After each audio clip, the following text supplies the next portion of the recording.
વડાપ્રધાન નરેન્દ્ર મોદીએ સ્વદેશી અપનાવવાના જે આહવાન કર્યું હતું તેને અનુસરીને સુરત મ્યુનિસિપલ કોર્પોરેશન દ્વારા સ્વદેશી મેળાનું આયોજન કરવામાં આવ્યું હતું। આ મેળાના ઉદ્ઘાટન સમારોહમાં પશ્ચિમ વિધાનસભાના ધારાસભ્ય પૂર્ણેશ મોદી, સુરતના મેયર, ડેપ્યુટી મેયર, એસએમસીના વરિષ્ઠ અધિકારીઓ તથા પદાધિકારીઓ અને કોર્પોરેટરોએ ઉપસ્થિત રહીને આ પહેલને સમર્થન આપ્યું છે। વડાપ્રધાન મોદીના સ્વદેશી અપનાવવાના આહવાનને અનુસરી સુરત મહાનગરપાલિકા દ્વારા સ્વદેશી મેળાનું આજે ઉદ્ઘાટન કરવામાં આવ્યું છે। આ કાર્યક્રમનું આયોજન સ્થાનિક ઉત્પાદનો અને શિલ્પકારોને પ્રોત્સાહન આપવા તેમજ નાગરિકોમાં સ્વદેશી ઉત્પાદનોના પ્રત્યે જાગૃતતા વધારવા માટે શરૂ કરવામાં આવ્યું છે। મેળામાં સ્થાનિય રીતે નિર્મિત વિવિધ પ્રકારના ઉત્પાદનોની પ્રદર્શની અને ખરીદવાની સુવિધા ઉપલબ્ધ કરવામાં આવી છે। કાર્યક્રમને સંબોધિત કરતા પૂર્ણેશ મોદીએ કહ્યું કે વડાપ્રધાન શ્રી નરેન્દ્ર મોદીએ સ્વદેશીનો મંત્ર આત્મનિર્ભર ભારતની દિશામાં એક મહત્વપૂર્ણ પગલું છે। આ મેળો દેશના ઉદ્યોગો અને કારીગરોને બળ પૂરું પાડશે। સુરતના મેયરશ્રીએ નાગરિકોને મેળામાં ભાગ લેવા અને સ્વદેશી ઉત્પાદનોને પ્રોત્સાહન આપવાનું આહવાન કર્યું છે। એસએમસીના અધિકારીઓએ જણાવ્યું કે આવા આયોજનોથી દેશની અર્થવ્યવસ્થા મજબૂત થશે અને રોજગારના નવા અવસરો સર્જાશે।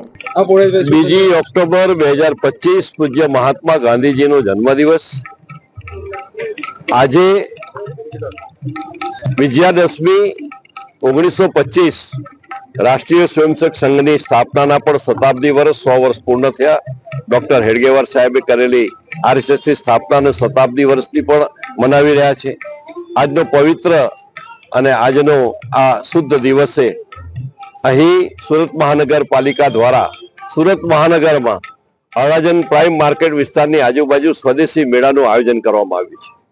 જે એની પાછળનો જે આપણો સિદ્ધાંત, હેતુ, ધ્યેય જે છે એ બહુ સ્પષ્ટ છે। વોકલ ફોર લોકલ ને લોકલ ટુ ગ્લોબલ। આપણે લોકોએ જે ચીજ વસ્તુ બનાવી હોય, સ્વદેશી વસ્તુ હોય, એ સ્વદેશી વસ્તુને વિશ્વના બજાર સુધી પહોંચાડવા માટેનું એક માધ્યમ, જેને કારણે આપણી નિકાસ વધશે, હુડિયામણ આવશે અને આપણી આયાત ઘટશે એટલે આપણું હુડિયામણ વધશે।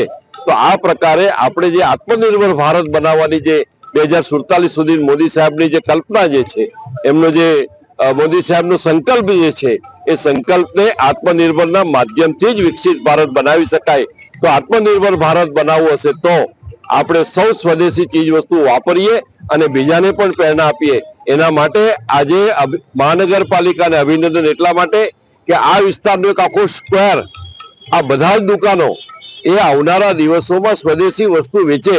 હું તો એમ કહું છું કે આને દરેક ઝોનની અંદર સ્વદેશી બજાર આવા બનાવવામાં આવે, જેને કારણે એક સારો મેસેજ જનતામાં આપણે પ્રસ્થાપિત કરી શકીએ।